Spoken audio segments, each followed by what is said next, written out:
So hello and welcome to our YouTube channel. আজকে আমরা আলোচনা করব এক্সেল নিয়ে। এক্সেল হচ্ছে আমাদের ডাটা নির্ণয় করার একটা ব্যবস্থা। এখানে আমরা হিসাব নিকাশ করতে পারি, ঠিক আছে? তো চলো আমরা আলোচনা করছি এক্সেল নিয়ে। তোমরা একটা পেন এবং পেপার নিয়ে বসে পড়ো, কোথাও যেটা ইম্পর্টেন্ট মনে হবে তোমরা টুকতে থাকবে, বা তোমাদের যদি ল্যাপটপ থাকে বা কম্পিউটার থাকে তোমরা এক্সেলটা খুলে নাও, আর সাথে সাথে আমি যেভাবে শেখাচ্ছি সেভাবে শিখতে থাকো, ঠিক আছে? তো চলো আমরা ক্লাসটা শুরু করছি। দেখো, এটা হচ্ছে এক্সেল, ঠিক আছে?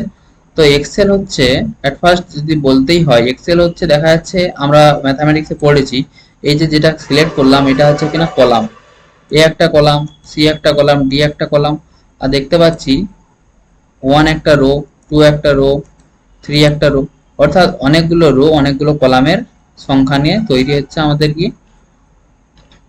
একটা এক্সেল এক্সেল শিট, ঠিক আছে? এই এক্সেল শিটের মাধ্যমে আমরা ডাটা এন্ট্রি করতে পারি, হিসাব নিকাশ করতে পারি, ঠিক আছে? অ্যাট ফার্স্ট আমরা যেহেতু এক্সেল শিখছি, এক্সেলে একটা তো পেজ হয়েছে, সেই পেজটার নাম আমরা কিভাবে দিতে হয় সেটা আমরা দেখাচ্ছি। দেখো, আমরা সেটা হচ্ছে ফাইলে গিয়ে যেতে হয়, তারপরে আমরা সেভ করতে হয়। এক মিনিট, এখানে আমাদের সেভ করাই আছে। তো দেখো, এখান থেকে আমরা হচ্ছে সেভ করতে পারি। আমরা নাম দিয়েছি যে এক্সেল ক্লাস 1, ঠিক আছে? এক্সেল ক্লাস 1 আমরা নাম দিয়েছি, সেভ রয়েছে। এটা হচ্ছে আমাদের আমাদের সিটটার নাম, ঠিক আছে? এখান থেকে আমরা সিটের নাম চেঞ্জও করতে পারি। যদি তুমি চেঞ্জ করতে চাও, নাম দিতে পারো যে ক্লাস 1, ঠিক আছে? দিয়ে এন্টার করবে, ওটা হচ্ছে নাম চলে আসবে, ঠিক আছে? এবারে এক্সেলের যে সমস্ত এখানে পয়েন্টগুলো রয়েছে সেগুলো নিয়ে আলোচনা করব। যে অ্যাট ফার্স্ট রয়েছে হোম, এগুলোকে কি বলা হয়, যে হোম, ট্যাব, তারপরে ইনসার্ট, লেআউট, এগুলোকে বলা হয় এক একটা ট্যাব, ঠিক আছে? এবং এই হোমের ভিতরে, হোম একটা তো ট্যাব হলো, এর ভিতরে যে সমস্ত জিনিসগুলো রয়েছে, অর্থাৎ কাট, কপি, রিবন, ফরম্যাট, এগুলোকে বলা হয় এক একটা রিবন। ক্লিয়ার? আমরা আজকে শুধু কি কি ট্যাব রয়েছে, home, new tab, insert, page layout, formula, data, review, view, developer, help, team, এগুলো হচ্ছে আমাদের কি এক একটা ট্যাব। তার মধ্যে যেগুলো রিবন, আজকে সেগুলো আলোচনা করব। কিছু কিছু কাট, কপি, ফরম্যাট কি, তারপরে এখানে ফ্রন্ট কি, বোল্ড কি, ইটালিক কি, আন্ডারলাইন কি, ঠিক আছে? ফ্রন্ট কালার, তারপরে background colour, upper increase font size, decrease font size, এসবগুলো নিয়ে আলোচনা করব, ঠিক আছে? তো চলো আমরা অ্যাট ফার্স্ট আলোচনা করছি যে সেল কি, ঠিক আছে? এই যে আমি ক্লিক করছি, এগুলো হচ্ছে একটা সেল, ঠিক আছে? এই সেলটার একটা নাম আছে, ঠিক আছে? আমি দেখো ক্লিক করেছি, এটা কোথায় দাঁড়িয়ে আছে না বি কলাম, আর 2 নম্বর রোতে রয়েছে, অর্থাৎ বি নম্বর কলামে 2 নম্বর রোতে রয়েছে, তাই নাম হয়েছে না B2। অর্থাৎ দেখো এখানে নাম লেখা উঠছে যে নেম বক্স, ঠিক আছে? অর্থাৎ নেম বক্স দেখা উঠছে, তার জন্য এই নামটা কি নাম উঠেছে না B2, অর্থাৎ ফার্স্টে কলামের নাম নিয়েছে, তারপরে রো এর নাম নিয়েছে। আর আমরা যদি এখন ক্লিক করি সি, দেখো নাম উঠেছে কত না C3, অর্থাৎ ভেবে নিতে হবে তোমাকে যে সি নম্বর কলামের 3 নম্বর রোতে রয়েছে। এখন যদি ক্লিক করি, কোথায় যাচ্ছে না K8, অর্থাৎ তোমাকে ভেবে নিতে হবে যে K নম্বর কলামের 8 নম্বর রোতে আমাদের সেলটা ক্লিক করা রয়েছে। ক্লিয়ার? নেক্সট, পরের টপিকে আমরা যদি এমনি একটা লেখা লিখি যে গৌরাঙ্গ, RANG,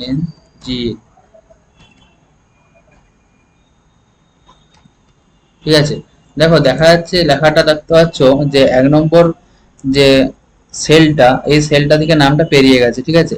এটাকে আমরা জাস্ট সরিয়ে দিয়েই হবে, আমরা সেইভাবে নামটা এখন দেখতে পাচ্ছ যে আমাদের কলামের সেলের মধ্যেই রয়েছে, ঠিক আছে?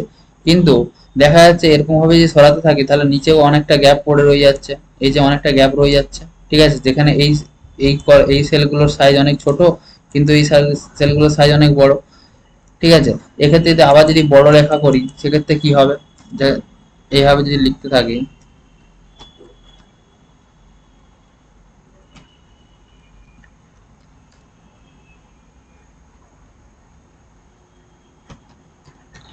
এক্ষেত্রে দেখতে পাচ্ছ যে একটা সেলের মধ্যেই না কতগুলো সেল নিয়েছে, এস, একটা সেল, একটা সেল, একটা সেল, একটা সেল, আমাদের 4টা সেল নিয়ে তৈরি হয়েছে। সেক্ষেত্রে কি করব, সেক্ষেত্রেও কি আমরা এইভাবে সরাতে থাকবো, এতটা সরাতে থাকবো? তাহলে দেখতে পাচ্ছ এক একটা সেলের সাইজ কত হয়ে যাচ্ছে, কিন্তু এই সেলগুলো সাইজ অনেক ছোট হয়ে যাচ্ছে। তার জন্য আমরা কি করব, জাস্ট হচ্ছে এটাকে ক্লিক করলাম, ক্লিক করার পরে মার্জ এন্ড সেন্টার করে দেবো। ঠিক আছে, এটা হয়ে গেল এইভাবে। কিন্তু নিচের গুলো একই রয়েছে, নিচের গুলো তো সে বড় হয়ে গেল। তার জন্য আমরা এট ফার্স্ট আমরা থেকে এটাকে সিলেক্ট করার আগে আমাদের অন্য কাজ রয়েছে। দেখো এখন দেখতে পাচ্ছ যে এগুলো হচ্ছে এক একটা সেলের মধ্যে নেই। এট ফার্স্ট আমরা এটাকে একটা সেলে রাখার জন্য আমরা এটাকে ড্র্যাগ করব, ড্র্যাগ করলাম, ড্র্যাগ করার পরে আমরা মার্জিন সেন্টার করব। দেখো এখন একটা সেলের মধ্যে রয়েছে। ঠিক আছে, দেখবে ক্লিক করব, একটা সেলের মধ্যে ঢুকে যাবে। দেখতে পাচ্ছ যে নাম হচ্ছে A2, আর এটা হচ্ছে একটা, এখানে নাম উঠছে যে গৌরাঙ্গ ম্যাথামেটিক্স একাডেমি। এটা কোথায় উঠছে দেখতে পাচ্ছ, এটা একটা ফাংশন, ইনসার্ট ফাংশন। ঠিক আছে, পরে বলবো যে ফাংশন জিনিস কি, আর নর্মাল, নর্মাল এখানে আমি যে কিছু লিখি সেটা দেখতে পাচ্ছ সেটা এখানে উঠছে। ঠিক আছে, অর্থাৎ এটা হচ্ছে ফর্মুলা বার, আর এটা হচ্ছে আমাদের ইনসার্ট ফাংশন। ক্লিয়ার? তাহলে আমরা কিভাবে মার্জিন সেন্টার করতে হয় সেটা বললাম। এক মিনিট। এরপরে আমরা আলোচনা করছি যে কাট কপি। আমরা এই হোমের কিছু জিনিস নিয়ে আলোচনা করব, বেশি দূর ক্লাসটা করব না আজকে। দেখো দেখো আমরা প্রথমে কার্ড নিয়ে আলোচনা করছি। ঠিক আছে, এট ফার্স্ট এটাকে যে কোনো কাজ করতে গেলে সিলেক্ট করতে হবে ফার্স্টে। আমরা এটাকে ক্লিক করলাম, তারপরে জাস্ট কার্ড চিহ্ন আমরা ক্লিক করে এখানে আমরা যদি পেস্ট করতে চাই, অর্থাৎ যদি পেস্ট করি সেক্ষেত্রে এখানে যে লেখাটা ছিল সেটা থাকবে না। অর্থাৎ কাট করা মানে এখানে লেখাটা ছিল অন্য জায়গায় পেস্ট করে দিলে এখানে আর থাকবে না। ঠিক আছে, এটা হচ্ছে কাট। এবারে কপি, কপিতে যাচ্ছি আমরা। কন্ট্রোল জেড করে যদি যদি কন্ট্রোল জেড করি তাহলে আমাদের আগের অবস্থায় ফিরে আসবে। দেখবে তোমাদের ল্যাপটপে রয়েছে কন্ট্রোল জেড, CTRL কন্ট্রোল দিয়ে জেড। ঠিক আছে, কন্ট্রোল জেড টিপবে, সেক্ষেত্রে তোমাদের আগের অবস্থায় ফিরে যাবে। ঠিক আছে, এবার হচ্ছে আমরা কপি নিয়ে আলোচনা করছি। কপি, কপি আমরা এটাকে সিলেক্ট করলাম, তারপরে হচ্ছে কপি করলাম, কপি করার পরে পেস্ট করতে হবে। তাহলে এখানে পেস্ট, এই যে পেস্ট করে দিলাম। দেখো এক্ষেত্রে এখানেও রয়েছে আবার এখানেও রয়েছে। এবারে দেখতে পাচ্ছ এটা তো আর একটা সেল নিয়ে নেই, এটাকে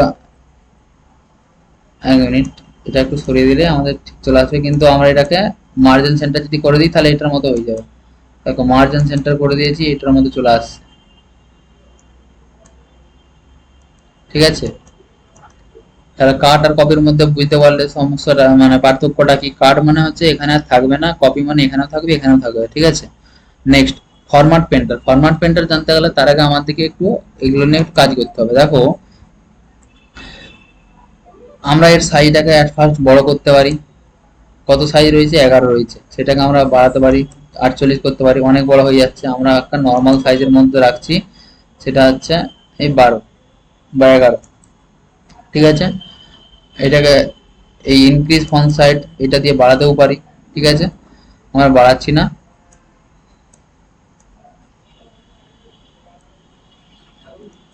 আমরা ছোটই রাখছি। ঠিক আছে, এবারে দেখো এই যে যেই কালারটা, এটা হচ্ছে কি না ফুল কালার, যেটা হচ্ছে আমাদের ব্যাকগ্রাউন্ড কালার বলা হয়। যদি তোমরা ব্যাকগ্রাউন্ড কালার দিতে চাও এইভাবে ব্যাকগ্রাউন্ড কালার দিবে। আর এটা হচ্ছে ফ্রন্ট কালার। ফ্রন্ট কালার যদি তুমি দিতে চাও অন্য কালার যে কোনো কালার দিতে পারো, ইয়েলো দাও। ঠিক আছে, আর বাইরে ব্ল্যাক দিয়ে দাও, ভালো দেখাবে। ঠিক আছে, এবারে ফরম্যাট পেন্টারের কাজটা বুঝতে পারবে। তাহলে আমি বাইরে ক্লিক করে দিই, যেটা থেকে এটাকে বলা হয় ব্ল্যাঙ্ক ক্লিক। ক্লিয়ার? তাহলে আমরা এরপর এটাকে ক্লিক করার পরে আমরা ফরম্যাট পেন্টারে ক্লিক করব। দেখবে এইটা তো আমার কিছু নেই, এটা এর মতো হয়ে যাবে। যা ক্লিক করলাম এর মতো হয়ে গেল। ঠিক আছে, এখানে যদি আরো অনেক লেখা রাখতাম সেখানে যদি ক্লিক করতাম এটার মতোই হয়ে যেত। ঠিক আছে, এইটাই হচ্ছে ফরম্যাট পেন্টারের মেন কাজ। ক্লিয়ার? নেক্সট আমরা আলোচনা করব এই বোল্ড নিয়ে। বোল্ড হচ্ছে করাই রয়েছে, দেখো ব্ল্যাঙ্ক ক্লিক করলাম, এখানে ক্লিক করার পরে এখানে ক্লিক করছি, এটা হচ্ছে বোল্ড। বোল্ড মানে লেখাটা জিনিসটা দেখাচ্ছি দেখো, এমনি লেখাটা হলো। ঠিক আছে, কিছু একটা লিখলাম, এটাকে আমরা বোল্ড করবো মানে মোটা হয়ে যাবে। ঠিক আছে, জাস্ট বোল্ড করলাম, দেখতে পাচ্ছি মোটা হয়ে গেছে। এটা হচ্ছে বোল্ড। ক্লিয়ার? নেক্সট ইতালিক নিয়ে আলোচনা করব। আমরা এইটাকে ইতালিক করার চেষ্টা করছি। আমরা কি করলাম, ইতালিক মানে হচ্ছে জাস্ট একটু হেলে যাবে। ঠিক আছে, নেক্সট আন্ডারলাইন। দেখতে পাচ্ছ এখানে দু রকম আন্ডারলাইন, যে একটা শুধু আন্ডারলাইন, একটা হচ্ছে ডবল আন্ডারলাইন। অ্যাট ফার্স্ট আমরা আন্ডারলাইন করছি, একটা আন্ডারলাইন আসবে, যদি তোমরা ডবল আন্ডারলাইন করতে যাও তাহলে ডবল আন্ডারলাইন হবে, ঠিক আছে। এটাকে যদি ফরম্যাট পেন্টার করতে যাও এখানে চলে আসবে, দেখবে ফরম্যাট পেন্টার করছি, দিয়ে এখানে এসে ক্লিক করলাম, এক্ষেত্রে দুটো আন্ডারলাইন পড়ে গেল, ঠিক আছে। তাহলে ফরম্যাট পেন্টার নিয়ে ধারণা ক্লিয়ার। নেক্সট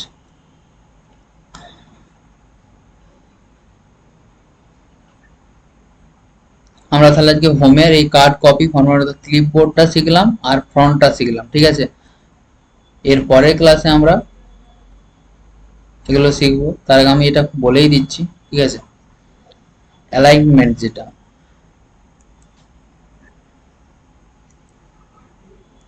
ক্লিক করছি,